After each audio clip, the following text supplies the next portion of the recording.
हमारे राधा कुंड में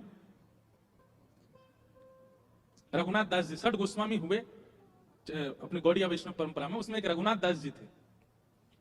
बहुत अच्छी अच्छी लीला है रघुनाथ दास जी की।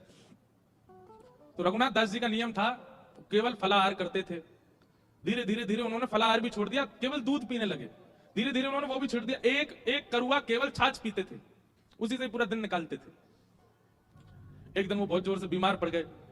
कोई उनको देखने के लिए वैद्य आया। वैद्य ने आकर के जैसे देखा, पहले तो नाड़ी पकड़ के वैद्य बता देते थे क्या रोग है, तो नाड़ी पकड़ के देखा तो वैद्य बोला इनका पेट खराब हो गया है, अपच हो गई है। तो वहां जितने लोग खड़े थे वो सब बोले ये तो केवल छाछ पीते हैं, इनको अपच कैसे हो गई? केवल छाछ पीने वाले को अपच कैसे हो सकती है? तो उस समय गोसाई श्री विठलनाथ जी, जिन्होंने श्रीनाथ जी की सेवा, मतलब वल्लभाचार्य जी के पुत्र गोसाई श्री विठलनाथ जी, वो गोवर्धन में विराजते थे। उनको पता चली कि रघुनाथ दास जी बड़े बीमार हो गए, तो वो भी मिलने आए।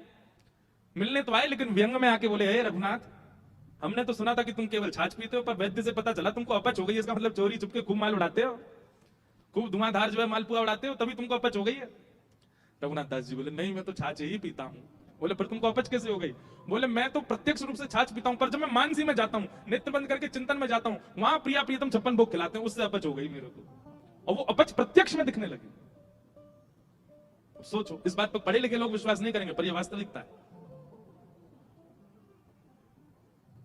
वो प्रत्यक्ष में नहीं पा रहे हैं, पर अप्रत्यक्ष अनुभूति, वो नेत्र बंद करके जब अपने मानसी भाव में जाते हैं, वहां ठाकुर जी उनको बढ़िया लड्डू पवाते हैं, पूड़ी पवाते हैं, रबड़ी पवाते हैं, उससे अपच प्रत्यक्ष शरीर को हो गई।